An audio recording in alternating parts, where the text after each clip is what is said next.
मेरा नाम डॉक्टर रोहित कौल है। जैसे कि मुझे कहा गया है कि आप लोगों के लिए गेस्ट लेक्चर देना है स्टूडेंट्स के लिए, तो मैं अपने बारे में कहूँ तो पिछले 7-8 साल से मैं एजुकेशन के डोमेन में काम कर रहा हूँ। जहाँ तक बात करें एजुकेशन की, तो एजुकेशन में मैंने पीएचडी किया है मैनेजमेंट में, उससे पहले एमबीए किया है और साथ ही साथ मैं पिछले 7-8 साल से, जैसे मैंने आपको बताया, कि मैं एजुकेशन के डोमेन में काम कर रहा हूँ। तो कई ऐसे चीज़ें हैं जो मैंने सोचा कि आप लोगों के साथ जो है डिस्कस की जाए, आप लोगों को बताई जाए। बट कहीं ना कहीं मुझे ऐसा लगता है कि आप सभी बच्चों को, जो भी मुझे देख रहे हैं, आप सभी बच्चों के लिए बहुत इम्पोर्टेंट है अपने गोल्स को समझना। तो कहीं ना कहीं अगर हम बात करें कि गोल्स क्या होने चाहिए, कैसे होने चाहिए, जनरली मैंने अपने एजुकेशन करियर में ये पाया कि बच्चे कहीं ना कहीं फोकस नहीं रहते, कहीं ना कहीं उनके लिए एक रास्ता सेट नहीं होता।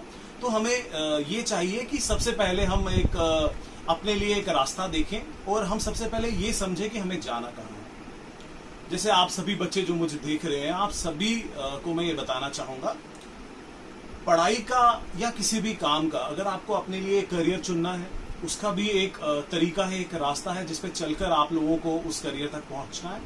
और साथ ही साथ अगर मैं कहूँ, गोल्स एक बहुत बड़ा इंपॉर्टेंट फैक्टर है किसी की भी लाइफ में। अगर आपने अपने लिए कोई एम सेट नहीं किया तो आप मानिए कि आप वहां तक कभी भी नहीं पहुंचेंगे। तो सबसे पहले आज हम बात करेंगे गोल सेटिंग की, कि किस तरीके से हमें अपने गोल्स बनाने चाहिए ताकि चीजें हमारे लिए थोड़ी और आसान हो, थोड़ी और इजी हो। तो जैसे मैं आपको बताऊं, आज हमारा जो विषय रहेगा, जो हमारा टॉपिक रहेगा, वो गोल सेटिंग रहेगा। और गोल सेटिंग में अगर हम बात करें, 3 तरीके से हम अपने जो है लाइफ में गोल सेट करते हैं। और ये कहीं ना कहीं ये रिस्ट्रिक्ट नहीं है स्टूडेंट्स के लिए, कॉलेज स्टूडेंट्स के लिए, यूनिवर्सिटी गोअर्स के लिए या प्रोफेशनल्स के लिए। हर वो इंसान जो कुछ लाइफ में अचीव करना चाहता है, या कोई भी ऐसा इंसान जिसने अपनी लाइफ में कुछ अचीव किया है, चाहे हम एकेडमिक्स की बात करें या प्रोफेशनल लाइफ की बात करें, तो ऐसा कोई भी इंसान जिसने अपने करियर में, अपने लाइफ में कोई बुलंदी हासिल की है, तो उसका एक गोल जरूर रहा है। तो आज हम ये समझेंगे कि गोल्स क्या होते हैं, किस तरीके से हमारे गोल्स जो है उनको हम सेट करें, और साथ ही साथ क्या ऐसी चीजें हैं जिनको ध्यान में रख के, जिनको हम अपने ध्यान में रखकर वो जो है प्लानिंग और बेहतर तरीके से कर सकते हैं। 3 तरीके से हमारे गोल्स होते हैं, जिन्हें कहा जाता है short term goals, mid term goals और लॉन्ग टर्म गोल्स। इस पे हम और बात करेंगे।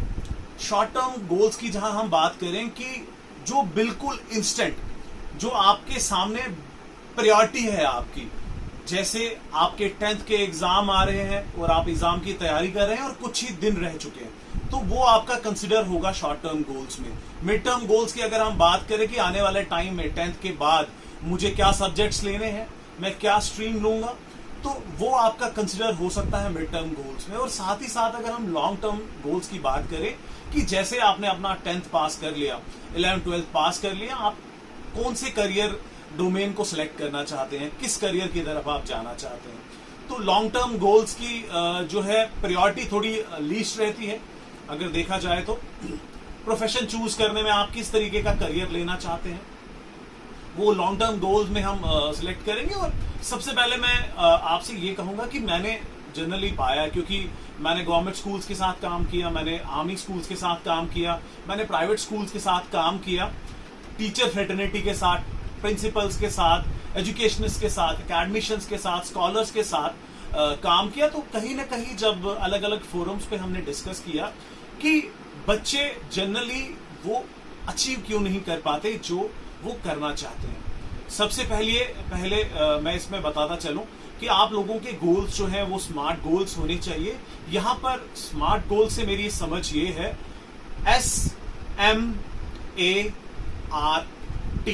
ये डेफिनेशन है एक अच्छा, अगर आपने एक अच्छे अपने लाइफ के लिए, अपनी जिंदगी के लिए, एकेडमिक्स के लिए कोई गोल सेट करने हैं, तो वो गोल्स हमेशा स्मार्ट गोल्स होने चाहिए। एस से मेरी समझ ये है कि वो गोल हमेशा स्पेसिफिक होना चाहिए। स्पेसिफिक से अगर मैं थोड़ा इसमें और लाइट डालूं, स्पेसिफिक से मेरा कहना ये है कि नंबर्स ऐसे, चीजें ऐसे जो अचीवेबल, जिसको आप अचीव कर पाए। जो बिल्कुल टू द पॉइंट हो। जैसे मैंने ये सोचा कि मैं अभी 10th क्लास में पढ़ रहा हूं, मैंने ये सोचा कि मुझे इंग्लिश में 80% नंबर लाने हैं, तो हमें स्पेसिफिक होना है 80% नंबर लाने के लिए इंग्लिश में मुझे क्या करना है। तो मेरा गोल जो है वो स्पेसिफिक होना चाहिए। और साथ ही साथ में बताता चलूं, एस के बाद मैंने बात की थी एम की, स्मार्ट, SMART। एस मैंने आपको बता दिया स्पेसिफिक, और एम की अगर मैं बात करूं मेजरेबल। तो गोल ऐसा जिसको आप मेजर कर सके, जिसको आप देख सके, जिसका एक बेसलाइन हो और जिसका एक एंड लाइन हो। यानी जो चीज शुरू हो सके और साथ ही साथ आप उसको मेजर करो कि मैं लिकट स्केल पे या किसी भी स्केल पे कहां हूं, कहां पहुंचा हूं, मैं उसकी ट्रैकिंग इजीली कर सकूं, मैं टाइमली उसको इवेलुएट कर सकूं, उसको देख सकूं। तो गोल ऐसा जो मेजरेबल हो। SMA, ए की अगर मैं बात करूं, एक्शनेबल, ऐसा गोल जो एक्शनेबल हो, जिसको आप अपनी जिंदगी में ला सके। गोल ऐसा जिसपे आप काम करके अगर आपको लगता है कि चीजें मेरे अनुकूल नहीं हो रही है, परिस्थितियों के अनुकूल नहीं हो रही है, जो चीज मैं करना चाहता हूं वो नहीं हो रही है, तो मुझे किस तरीके का एक्शन उसमें रिक्वायर्ड है, मुझे क्या ऐसी चीजें, क्या ऐसे डिसिपल्स इसमें लाने होंगे कि जिस तरीके से मेरा जो गोल है वो एक्शनेबल हो। तो हमने बात की स्मार्ट गोल्स की, SMA, और साथ ही साथ में अगर अगले इसकी बात करूं आर की, तो आर का मतलब गोल हमेशा आपका रियलिस्टिक होना चाहिए। ऐसा नहीं मैं ऐसी चीजों की अपेक्षा कर रहा हूं अपनी लाइफ में जिसमें मुझे ये लग रहा है कि मैं जो है साइंटिस्ट बन गया। साइंटिस्ट भी ऐसा 15 साल या 18 साल की उम्र में। तो हमेशा हमें फोकस होके गोल्स अपने जो सिलेक्ट करने होंगे वो रियलिस्टिक करने होंगे, जो रियल लाइफ में जिनकी एग्जिस्टेंस हो। और लास्टली फाइनली मैं जो आप बात करूं, जो हमारे स्मार्ट गोल्स को कंप्लीट करता है, T, specific, measurable, actionable, realistic और टाइम बाउंड। टाइम बाउंड से मैं यहां ये समझता हूं जो गोल एक सही टाइम पे शुरू हो और एक सही टाइम पे खत्म हो। जैसे अगर आप अपने 10th की या 10th क्लास की या 12th क्लास की तैयारी कर रहे हैं और आपको पता है कि मेरे 6 महीने के बाद जो है ये हाफ ईयरली एग्जाम्स होंगे, फिर मेरे प्री बोर्ड्स होंगे और फिर मेरे बोर्ड के एग्जाम्स हैं, तो मेरे पास अगर देखा जाए सिर्फ 1 साल का ही टाइम है जिसमें मुझे सारी प्रिपरेशंस करनी है। तो इन सभी चीजों का ध्यान रखकर आप अपने गोल्स को सेट करिए। और साथ ही साथ बच्चों में ये भी पाया गया है कि बच्चे प्रोकास्टिनेशन बहुत करते हैं। प्रोकास्टिनेशन से मैं यहाँ ये समझता हूँ कि टाल मटोल करना, कि आज की चीज कल पे छोड़ना।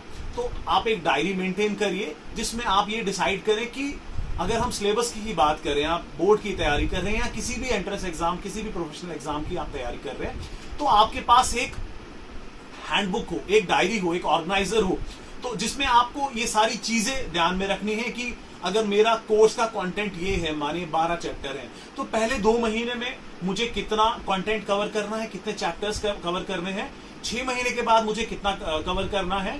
तो आपके पास एक रास्ता हो जाने का। देयर शुड बी अ वे कि आप उसका वो रास्ता फॉलो कर आप वो चीजें करें। तो प्रोकास्टिनेशन नहीं करना है, हमें ऑर्गेनाइज रहना है और चीजों को जिस तरीके से जो उनकी इंपॉर्टेंस है उनको उसी हिसाब से सेट करना है। तो आशा करता हूं आने वाले वीडियो में हम और भी जब बात करेंगे कई और चीजों की।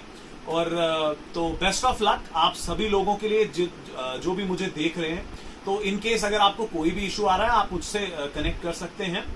हमारा एक फेसबुक पेज भी है, centre for skills and research करके, आप उसको फेसबुक पे देख सकते हैं। और अगर आपकी कोई भी क्वेरीज, किसी तरीके की भी क्वेरीज है, आप हमें रीच कर सकते हैं। Thank you.